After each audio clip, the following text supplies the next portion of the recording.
Togo Info, le Togo à votre portée. En fait, vous proposez un nouveau management des églises. Outre le renforcement de capacité, quelles sont les actions que vous menez à ce sens? Outre le renforcement de capacité, il y a surtout l'accompagnement. Parce que ce n'est pas évident. C'est vrai, aujourd'hui, ce ne sont pas des choses extraordinaires que nous proposons. Hein. C'est des choses que si certaines personnes font déjà. Vous faites déjà, mais peut-être il faut améliorer ou il faut systématiser ça. Dans certaines églises, par exemple, on fait le rapport. Mais bon, ça dépend de comment cela a été élaboré. Et d'ailleurs, pour avoir ce rapport, normalement, il y a des préalables. Est-ce que ces préalables-là sont facilités, étaient faits comme cela se doit avant de parvenir à un rapport? Sinon, peut-être si c'est bien respecté, on aura un rapport beaucoup plus fourni. Peut-être que dans votre rapport, il manque certaines parties, certains éléments de votre rapport. Voilà, c'est en cela que nous faisons des accompagnements. Peut-être si nous regardons votre rapport, nous pourrons voir que dans votre rapport, peut-être il a manqué ci, ou bien ceci ne fallait pas mettre, ou bien ceci. On peut améliorer. Donc, on peut accompagner à élaborer, par exemple, un rapport. Et on peut également accompagner à pouvoir former ou bien former l'équipe. Et puis quand on parle de l'équipe aussi dans l'église, ce n'est pas nécessairement le comité dirigeant. Il y a aussi les autres départements de l'église. Il y a la jeunesse qui est là, il y a les femmes qui sont là, il y a les départements des hommes, des enfants et autres qui sont là. Et tous ces gens-là constituent l'équipe élargie de l'église. Tous ces gens-là ont besoin de renforcement de capacité, ont besoin d'accompagnement. Nous voulons faire ceci, mais nous n'arrivons pas à le faire. Nous voulons rédiger ou bien élaborer des objectifs en ce jour. Est-ce que vous pourrez nous assister, nous accompagner à le faire? Nous allons venir et voir les méthodes que vous utilisez souvent et voir les méthodes que nous pourrons vous proposer, vous accompagner jusqu'à réaliser ça. Nous sommes prêts à pouvoir accompagner toutes les églises ou toutes les organisations chrétiennes à pouvoir y parvenir. Ça, c'est le plus important, ou bien la base, ou bien notre activité principale. Nous avions eu à intervenir dans certaines églises au cours, par exemple, de leur réunion bilan, où ils veulent parler de ce qui s'est passé et relancer la nouvelle année. Par exemple, l'année passée, nous avions assisté et nous leur avons donné des directives. Voilà comment il faut faire ci, comment il faut faire ça pour y parvenir. Et des gens ont déjà commencé par améliorer. Nous avons également touché par exemple un groupe de pasteurs qui, dans un village, et ils sont une association de pasteurs, nous les avons accompagnés. Nous avons déjà fait une formation sur comment définir les objectifs. Donc on a fait cette formation et on les a déjà suivis ou bien accompagnés, on les a écoutés plusieurs fois par rapport à leur association. Et aujourd'hui, ils sont dans la dynamique d'avancer et de faire mieux. Donc ça prouve que déjà, il y a déjà des impacts. Et puis de par les témoignages par ici, par là, il y a également à reconnaître qu'il y a d'avancées. Donc il suffira que on puisse nous faire confiance et qu'on puisse nous confier ou bien nous appeler, nous contacter pour qu'on puisse avancer. J'aimerais surtout dire que, c'est-à-dire que souvent nous les chrétiens, on a peur de l'inconnu. C'est-à-dire que ce qu'on ne maîtrise pas bien, on a souvent peur, on hésite. Nous sommes aussi chrétiens et nous ne pourrons pas... D'ailleurs, nous n'avons rien à faire sur le plan théologique, sur le plan spirituel ou les piliers de la foi, tout ça. On ne touche pas à ça. Nous, on ne touche pas à ça. Quelle que soit votre croyance, nous, ce n'est pas notre problème.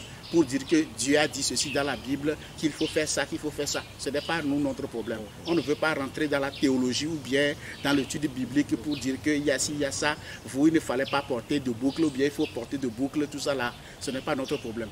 Nous, c'est de voir l'aspect management de la chose. Comment vous gérez la chose. C'est ces orientations que nous donnons aux uns aux autres. Vous travaillez avec les églises, mais elles sont fermées depuis le 20 mars. Est-ce que dire que vous êtes en chômage? Est-ce que vous aussi, vous ne continuez pas à travailler? Non, pas du tout. Nous ne sommes pas à chômage. Nous ne sommes pas à chômage. La preuve, nous sommes sur le terrain et tous ceux-là qui nous abordent, également, nous aussi, nous essayons et d'intervenir et de les assister. Et pire encore, dans cette situation de fermeture, nous intervenons surtout pour d'abord pour faire des capsules vidéo, pour donner quelques indications sur les outils que nous devons utiliser et que nous mettons sur nos pages sociales pour informer et sensibiliser les uns les autres. Et nous le faisons et nous suivons également l'actualité. Nous suivons l'actualité pour voir comment il faut faire dans ce moment-là, quelle est l'activité que les églises peuvent faire, ou bien les pasteurs, les leaders religieux, qu'est-ce qu'ils peuvent faire en ce moment où les portes sont fermées. Nous donnons des orientations, des conseils ou des suggestions à leur endroit. Et il faut dire que, suivant l'actualité, nous avions aussi pensé qu'il faut aller à la réouverture, vu qu'on a déjà fait 3 vers 4 mois de fermeture, et vu aussi l'évolution de la pandémie, nous pensons également qu'il faut la réouverture et nous travaillons également dans ce sens. La réouverture, c'est pour bientôt, comme vous venez de le dire, mais au-delà des mesures barrières déjà édictées par le gouvernement, au niveau de l'ACG, quelles dispositions particulières vous préconisez à ces églises-là une fois réouvertes? Alors, très bien. Moi, nous sommes très préoccupés et nous souhaitons effectivement ou bien vivement que les lieux de culte soient réouverts pour que nous puissions continuer ou bien d'une manière ou d'une autre continuer par adorer Dieu. Vous avez dit qu'on devait les ouvrir même avant les écoles. Normalement, on doit ouvrir les lieux de culte avant les écoles pour la simple raison que nous avions besoin de prier pour la circonstance. C'est-à-dire qu'on a besoin de beaucoup plus d'ardeur dans la prière. Et dispersés ou chacun dans sa maison, on prie quand même, mais il serait idéal quand on est un peu ensemble, ça pourra donner un peu plus de chaleur, ça pourra donner plus et on pourra trouver très vite une solution à cela. C'est pourquoi nous avons suggéré, nous avions même pensé qu'il fallait même ouvrir les lieux de culte avant même les écoles et autres. Donc, en ce sens, nous voulons encourager que la réouverture, seulement à des conditions, parce que le mal est toujours là. Le mal étant là, il faut on respecte les mesures barrières. Normalement, pour l'ouverture, on a besoin nécessairement qu'il y ait désinfection des lieux de culte. C'est important. En plus de ça, il faut qu'il y ait du dispositif de lavage de mains aux entrées des églises. Il doit y avoir des cache-nez pour tous les fidèles. Vous devez porter votre cache-nez avant d'avoir accès dans le temple ou bien le lieu de culte. Ça, c'est très important. Et la distanciation sociale, je crois qu'elle est importante à respecter. Raison pour laquelle nous proposons que pour un lieu de culte, il faut multiplier le nombre de cultes par 3. Si vous faites un culte, vous serez obligé de faire 3 cultes, histoire de pouvoir respecter la distanciation sociale. Avant, les bancs et les chaises sont rapprochés. Maintenant, ce n'est plus permis, on ne peut plus faire ça. Il faut respecter 1 mètre, donc pour pouvoir le faire, on sera obligé d'aller au tiers de l'effectif de la salle. Et ça dépend de la surface de tout le monde. Donc chaque temple avec ses réalités, l'essentiel c'est d'arriver à faire 3 cultes. Comme ça, si vous êtes 300, vous faites un culte avec 100 personnes d'abord. Quand vous finissez, vous allez à un deuxième culte et voir un troisième culte. Alors, si vous faites, par exemple, 2 cultes déjà, cela veut dire que ça vous fait 6 cultes. Voilà, raison pour laquelle il faut aller comme ça. Et pire encore, ce que nous voulons rajouter, c'est que dans ces circonstances, s'il faut faire multiplicité de cultes, cela veut dire que les cultes ne doivent plus être longs. On ne peut plus, par exemple, si on faisait culte de 3 heures, de 2 heures avant, on sera obligé de réduire ça pour qu'on puisse faire plusieurs cultes. Parce que les hommes de Dieu aussi seront fatigués. Il y a ça aussi. Et puis, ça permet aussi l'aération. Parce qu'il faut beaucoup d'aération pour permettre aux gens de pouvoir être à l'aise. Donc, ça, c'est des mesures très importantes. Et puis l'autre aspect, il y a d'autres choses, hein, d'autres petites choses, nos micros que nous échangeons entre nous dans les choses là, lors du culte. Il faut qu'il y ait du désinfectant pour pouvoir nettoyer les tables, la chair et autres. Il faut les nettoyer régulièrement pendant le culte. Et ça, c'est très important. Et éviter, dans certaines paroisses, par exemple, la manière dont nous dansons et autres, on vient peut-être au devant ou bien dans les allées, on danse là. Il faut revoir cet aspect.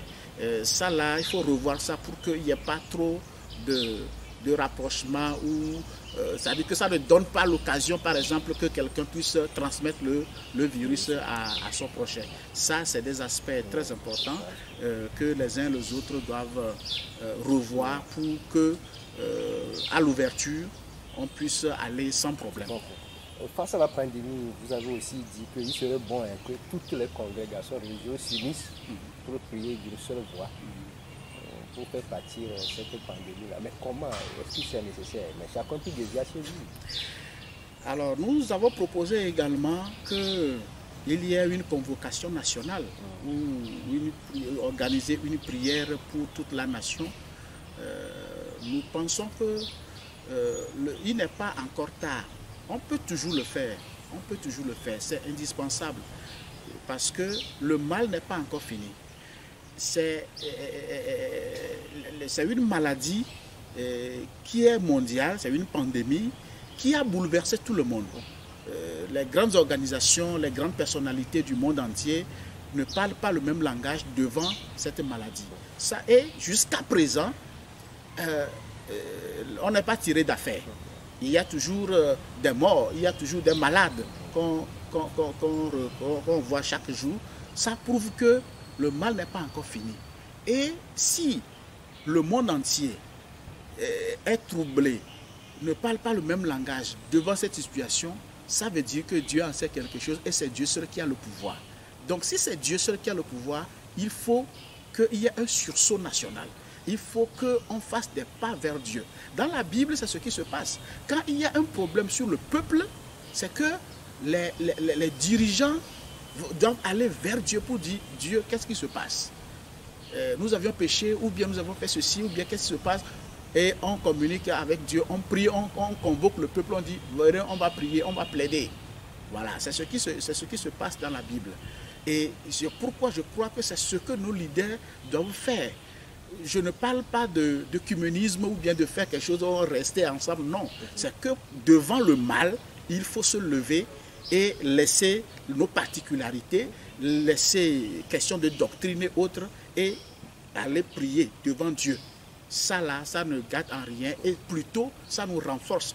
Comme un peuple, voilà, tout le monde est là. Et quand je dis tout le monde est là, je ne dis pas qu'on va rassembler le monde entier quelque part.